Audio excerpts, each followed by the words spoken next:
Hi, this is Benandorf. Welcome back to another episode of Victoria 2, Heart of Darkness. We last left off, we were in the midst of a brutal great war against quite a number of great powers, and of course this little war against the UK, which taking war score will eventually win for us, at least at the current setup. So, I'm moving the 5th Army here to get rid of the Russian 14th Army in Datong. And before we unpause, I'm going to check and upgrade a couple more of these naval bases. I think I just have these 2 left. The rest should either be all level 5 or in the midst of upgrading, with the vast majority being level 5 already. So, without any further ado, let's get started. I think all of these armies are... oh, well, that one needs to keep moving. First army reconquered the bit of Dynam that had been taken by the Russians. It's going to pull them back into the foothills in Southeast Asia. And 8th Army is currently taking another bit of Russia in Western Russia. So let's get started in time. There we go. So going to swing around and pop this Italian 3rd Army before taking more of Russia. And we've engaged the enemy here in Datong, which should be very one-sided. And it looks like Russia has offered peace. And that will end that war. Excellent, which gives us a bunch of prestige and should lower the prestige of everybody else. Not to mention, we should get a decent amount of diplomatic balance if I understand Great War capitulations correctly. So, additionally, of course, we now have this cute little state over here in Alaska, which, where's their naval base? Right here. So we're going to expand that and expand all of the forts. So now, once again, we can focus entirely on the UK. How unfortunate for them. So I'll pull the 8th Army back into Scandinavia to help out against the Danes. Although it's looking like they're not going to need the help, so I will just focus on retaking some of the land they've lost. And looking at sphere of influence, it looks like we can increase the opinion of Sweden, which is, of course, quite useful. And the only occupation still going on is the one here in the Philippines, which we will have infantry built to stop them very soon. So that was quite the successful Great War. In fact, it's put us in #1 in prestige. Let's see how it's affected everybody else. France is still mobilized, but once they demobilize, it should... oh, well, no, they're at war with Prussia again, which seemed pretty ballsy on Prussia's side, trying to take both Russia and France at once. But if they demobilize, their army should be pretty devastated. We could get an alliance with Prussia, but at this point I don't really want to join back in another war against France and Russia, so I'm going to let them deal with their battle first, or their war first. Once we get into peacetime, then I will try and ally with Prussia. But unfortunately it didn't drop the score too significantly on France, but maybe it will have dropped it enough. Just looking at it, France did lose about 800 prestige.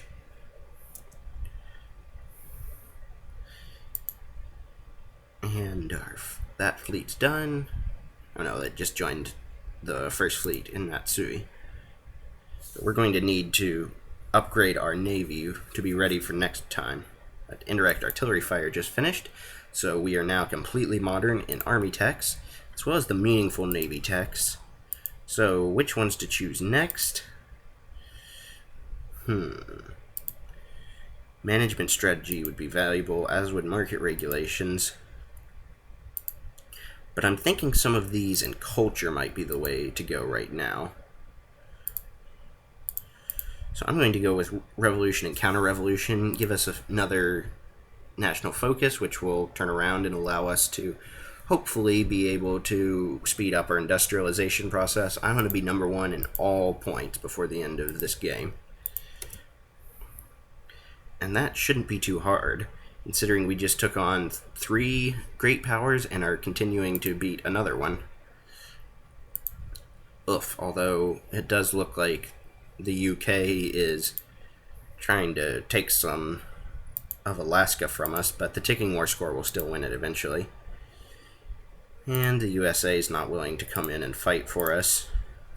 Really don't want to bring in anybody else, so I'll just keep on waiting and let ticking war score eventually win this battle for us. Or win this war, rather. They can take Alaska if they want. It's not worth a whole lot.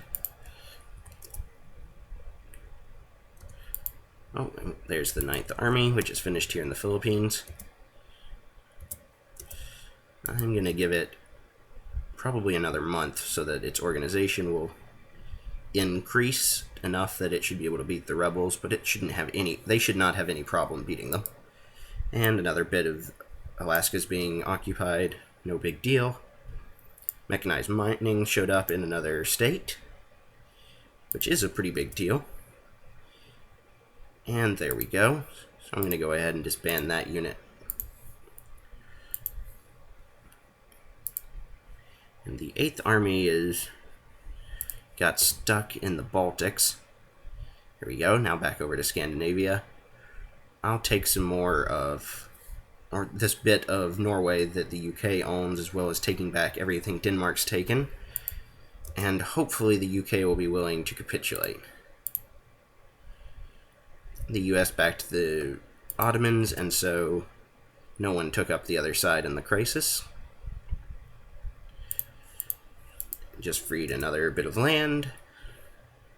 Lost Sitka, but again, Alaska's not worth all that much. And look at all that cash we're bringing in.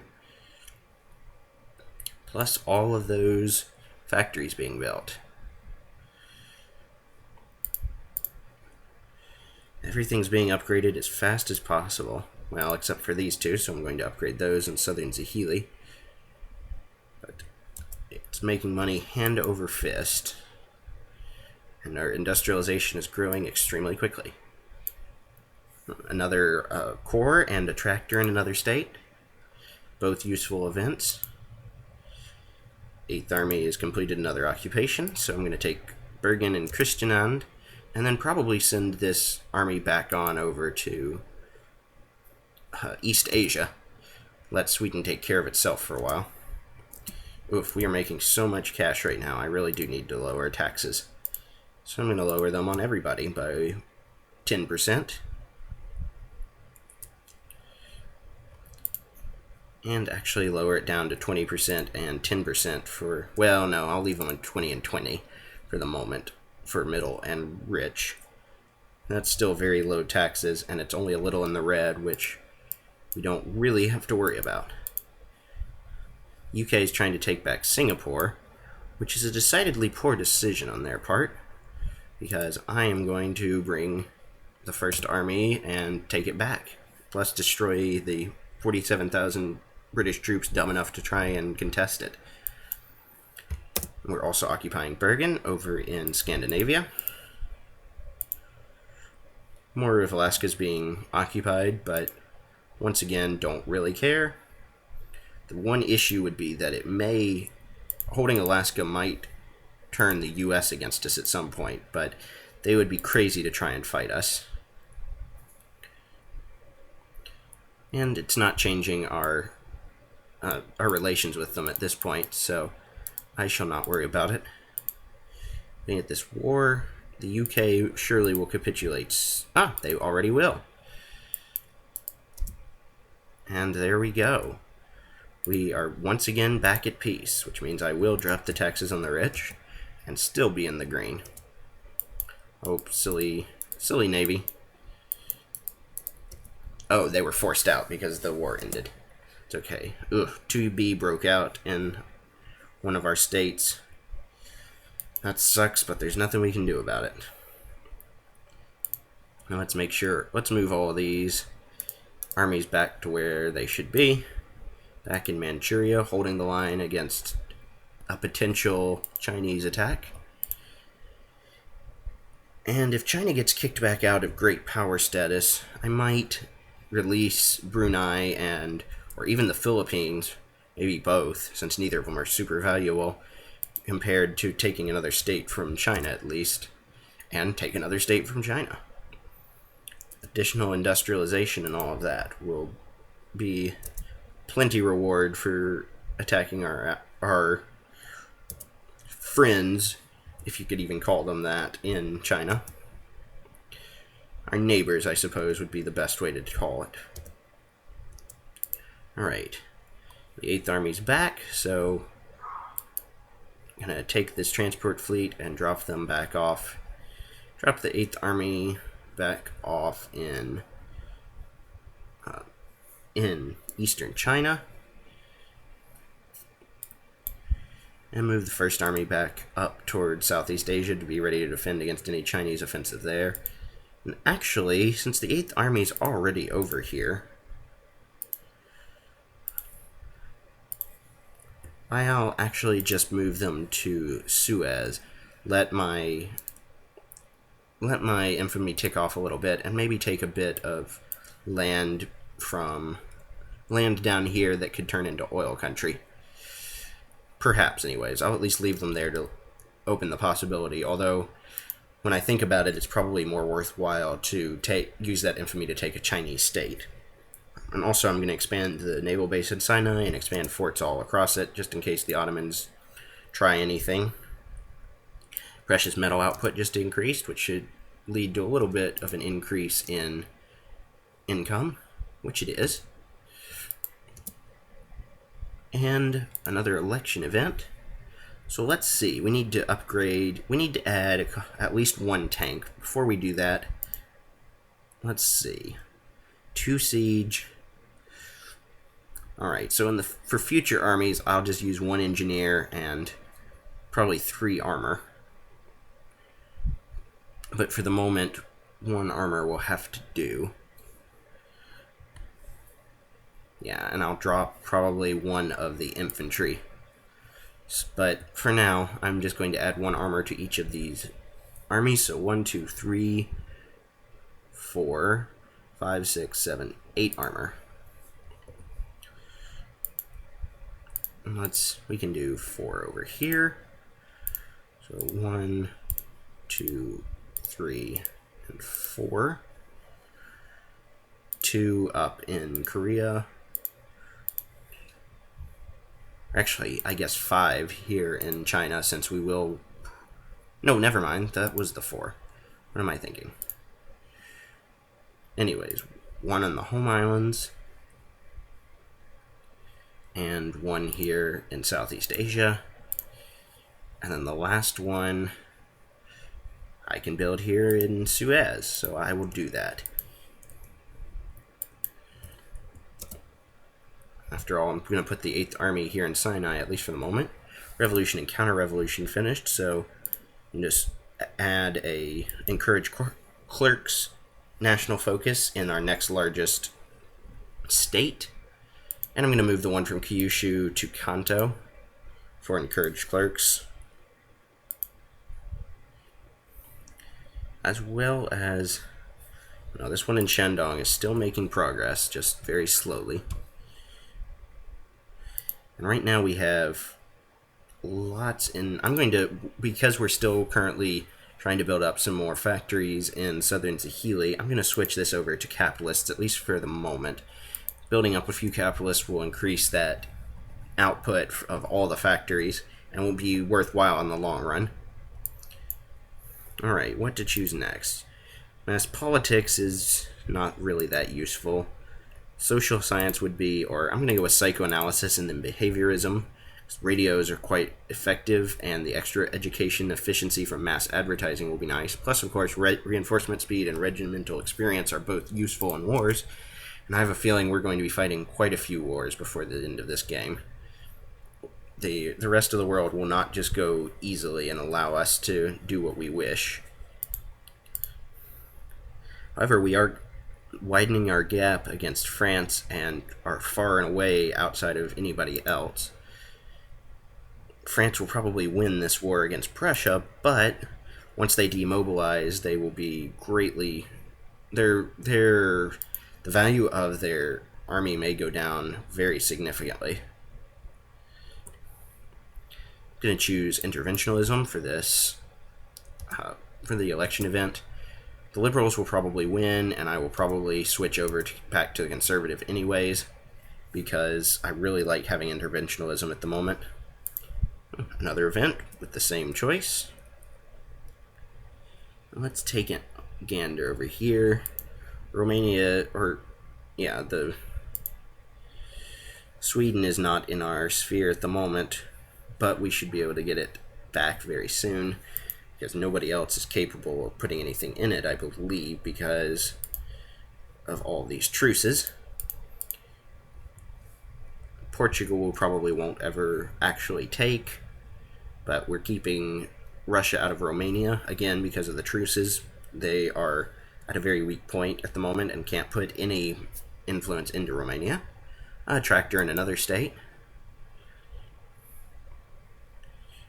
And our military power is going up as our navies are finishing being built. Once again, choosing interventionalism.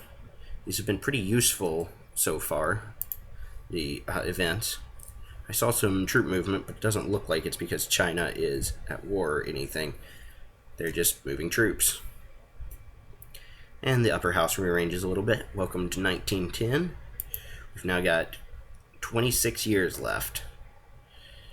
But we are sitting pretty at number 1. We just want to increase our industrial power to have it at number 1 as well. And choosing the least jingoistic choice there. Looking at the newspaper. Disaster in the Netherlands. Einstein published something on relativity. And artillery prices have dropped since the wars have ended. That's the main reason I like interventionalism, is because I can make sure that even when wars aren't happening, things like artillery and small arms are still kept up. And the Southern Zahili still has tons of unemployed craftsmen and will for a while, I imagine, although we are getting close to upgrading all these factories. Now, the number of capitalists is starting to grow, which is nice. And I'm going to choose protectionism in this particular event, although it looks like there are no voters in Suzhou, so it doesn't matter. It's probably because there aren't really any wealthy. And there certainly aren't any Japanese wealthy, which means that with residency, they don't get to vote. Bolt action rifles was just invented, which strongly increases the attack of our infantry and guard, as well as engineers and cavalry types. So, a very useful invention. And we're doing fine on money. Let's see, all these forts are, well, I'm going to go ahead and expand these forts again. You never have too many forts, I suppose. I'm not convinced they're extremely useful, but they're not very expensive, and I got nothing else to spend the money on. So might as well. Even if they slow down an enemy army by a little bit, sometimes Victoria 2 is a game of inches. So might as well take advantage.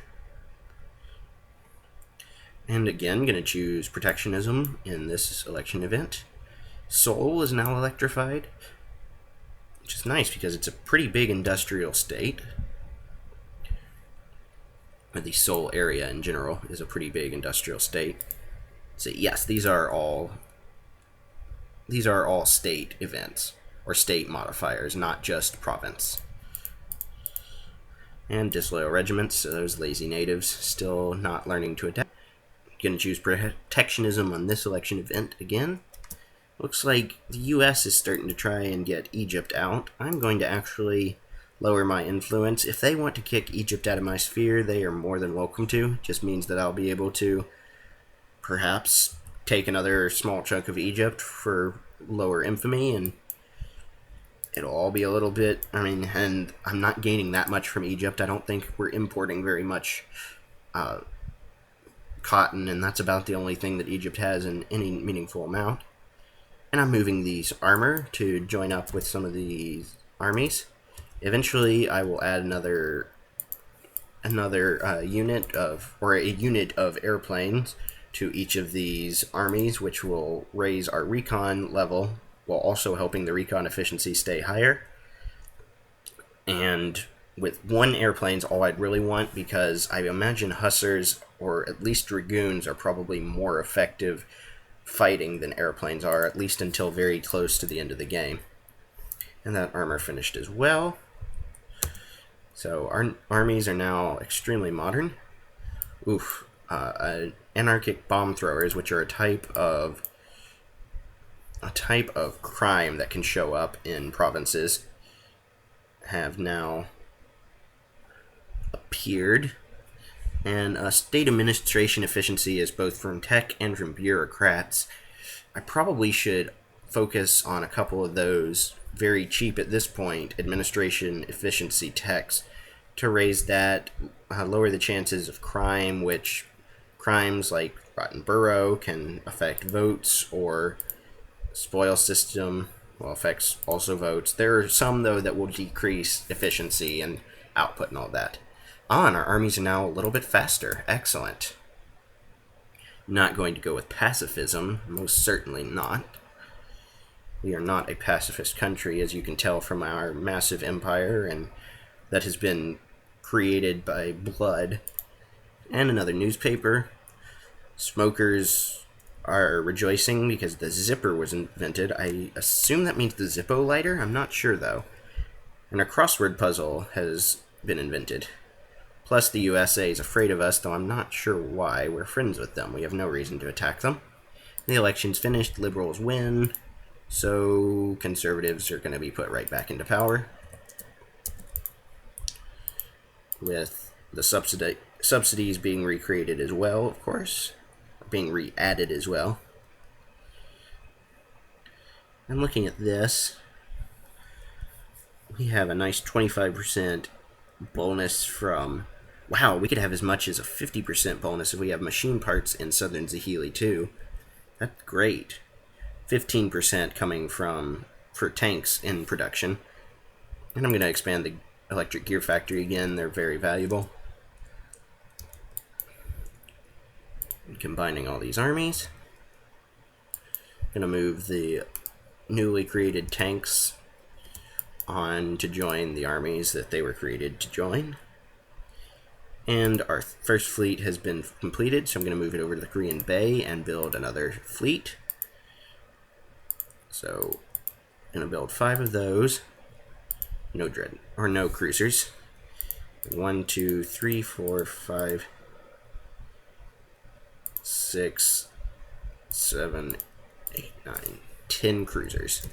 So that'll be another large navy, or at least decently sized navy, that will be able to, hopefully, between the 45 naval units we have, we'll be able to beat anybody else in a naval fight. Oh, and I did not need this extra armor, did I? So I'm going to go ahead and disband it and rebuild it at a later date if I need to, but because I built the armor at a different point right here, that will be the one to join. Oh, and I need to move these around. This armor will be the one to join the 8th Army, who are currently sitting and taking attrition for no reason. There we go, that fixes it.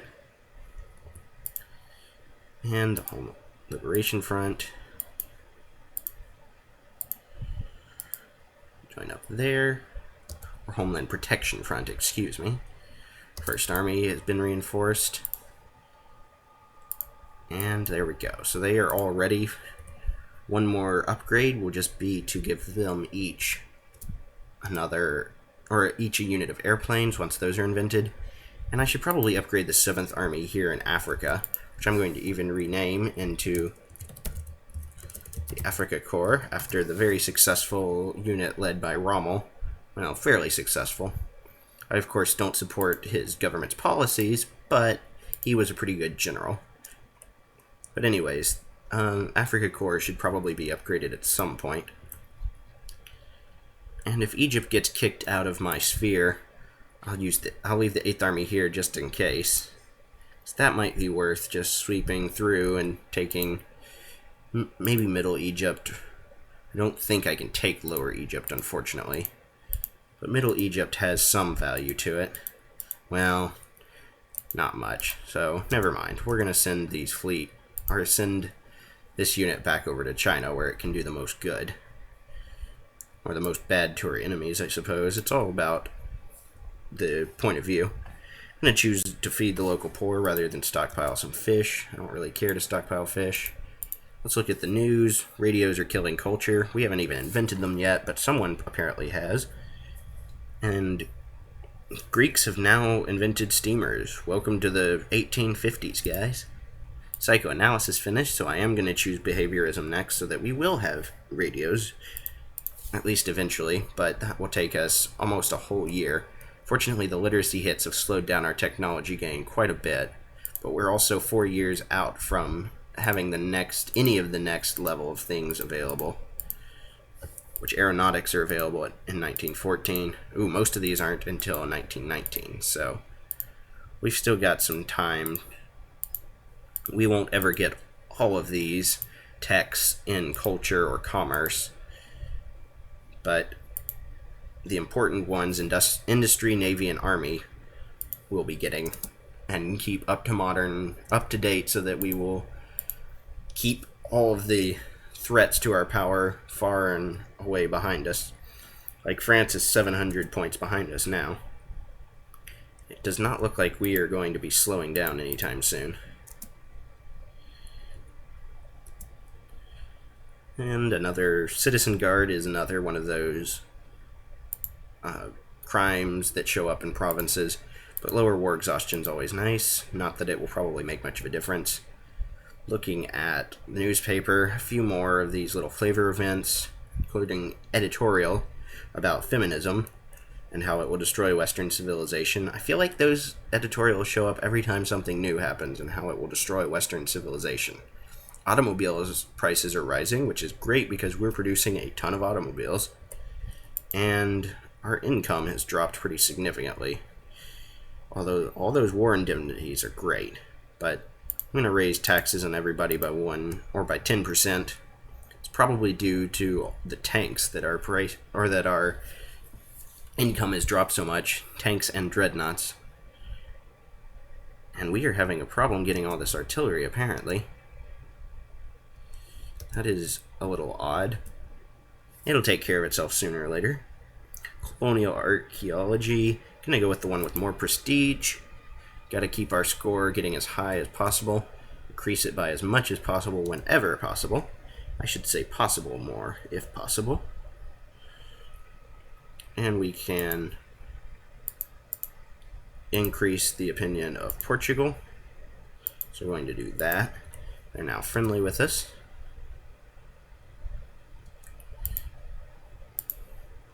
And no wars going on at the moment, so everyone's stats are about where they should be. And I will also see if Prussia would be willing to ally with me, and they will. So now we will have 2 great power allies. So hopefully nobody will mess with us. Existentialism was just discovered, giving a whole 1 prestige. Woohoo.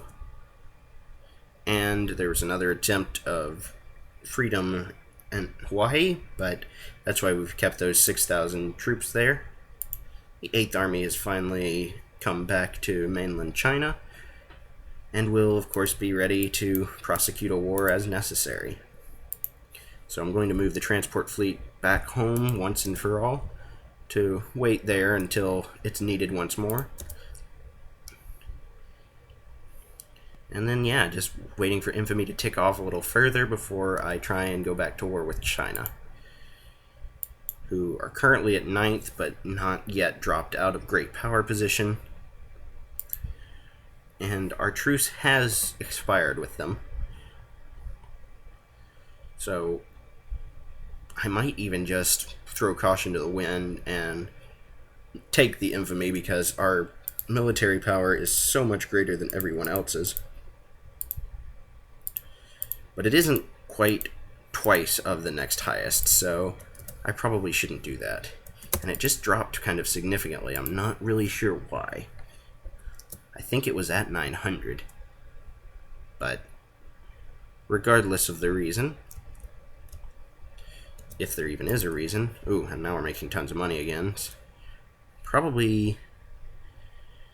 Well, we're getting almost all the tanks we need. I don't know why this income is fluctuating quite like it is. But, whatever. I'll drop down taxes again. Let everyone keep a little bit more of their money. And yeah, just sort of twiddle my thumbs while some more, industry grows and all of that. While I'm at it, I'm going to switch the focus in Suzhou to capitalists. At least for the moment. I will switch them back eventually. Once it gets to the 0.1%, I will switch back to I will probably switch back to craftsmen rather than clerks, because I can't imagine the literacy is very high there, and you need pretty high literacy to get a meaningful number of clerks. But for now, capitalists will be the better focus to increase the efficiency of all of our factories that will continue to grow very quickly in Suzhou and southern Zahili, even without the national focus there. And more disloyal regiments that need to, full of lazy natives that need to learn to adapt. And I think capitalists should take over for upgrading these factories now, and we should be doing okay on that front. So if we start running into a lot of unemployment again, we'll look back in here, but for now, we'll let the capitalists take over. And additional cores in Kuala Lumpur. Ooh, exotic fauna was found. I'm going to definitely choose the one that gives us the research points modifier, rather than a little bit of short-term militancy loss. It's not a lot, but every bit helps, and it's an extra couple, 1 or 2 points per day. Alright, we lost a general there, unfortunately. It looks like China had a little bit of an uprising. I saw some rebels there for a split second, but would not appear to be a successful uprising. Japanese Cambodia has lost militancy, which is good, I guess, but none of those little provinces that are still colonial really mean all that much to us, other than the ones in China that will hopefully become states someday soon. And Annals of Malaysian History. I will let the rich take the consciousness hit. They're the only ones that vote anyways. And I'm going to stop there for today. The upper house has just been shaken up a little bit, but it's still not moving much. And we have successfully prosecuted a war against 4 great powers at once and won, taking Alaska in the process of beating 3 of them.